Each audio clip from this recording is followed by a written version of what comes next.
अभी इस दरख्त की एक शाख जो बाकी रह गई है, मैं इस पे भी पैबंद लगाऊंगा।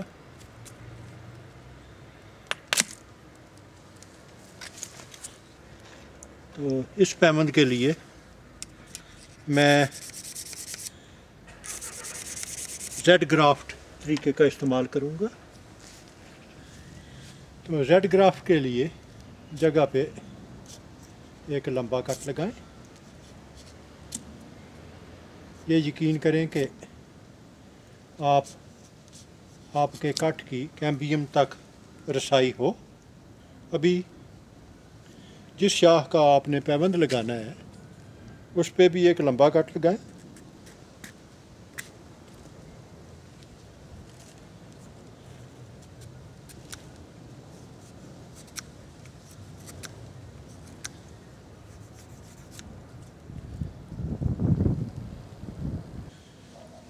अभी एक कट उल्टी तरफ,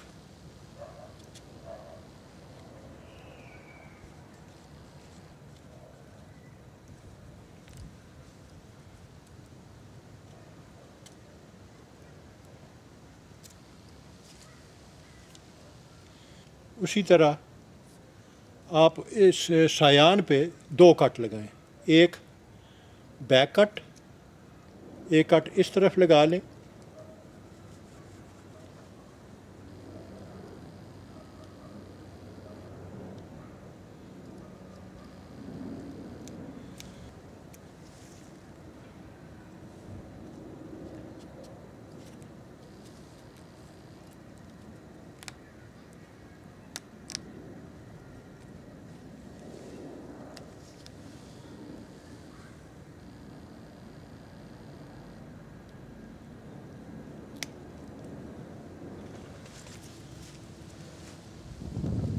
शाख की मोटाई को ज़हन में रखते हुए मुझे ख़ास ख्याल रखना पड़ेगा कि ये बिल्कुल टाइट।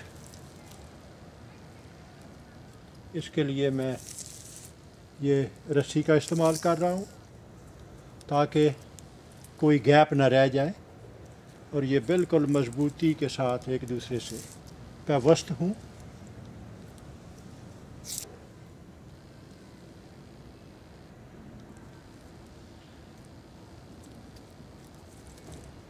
तो आप साथ साथ ये यकीन करते जाएं कि कम से कम एक तरफ के कैम्बियम जो हैं वो सही एक दूसरे से मिलते हों।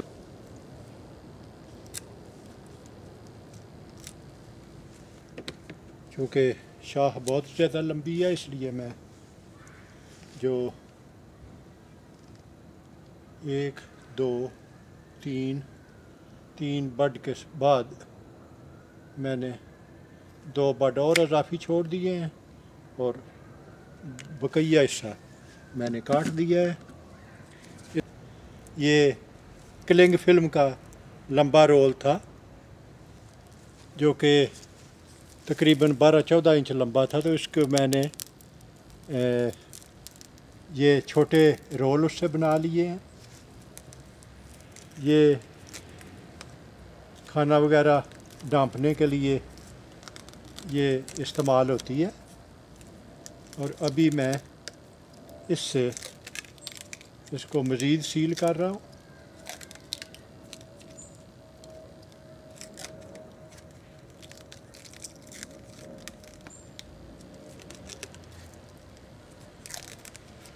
आप कोई भी मुतबादल चीज़ जो सस्ती है उसे इस्तेमाल कर लें। मकसद तो पैबंद को सील करना है। तो ये मैंने ये क्लिंग फिल्म से इसको सील कर दिया है और अभी मैं मोम जो कि मैंने पिघलाया हुआ है उससे जहाँ जहाँ भी आपने जहाँ कट लगाए हैं उन सारे हिस्सों को सील करना बहुत ज़्यादा ज़रूरी है ताकि वो सूखने से भी बच जाए।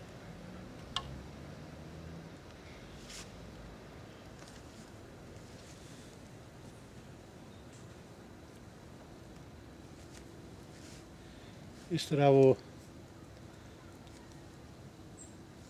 उनमें नमी ज़्यादा देर तक बरकरार रहेगी और ये सील करने के बाद ये पैबंद भी मुकम्मल हो गया और इंशाअल्लाह अगले साल मौसम बहार में इस पैबंद के बारे में आपको आगाह करूँगा कि क्या ये कामयाब हुआ है या नहीं।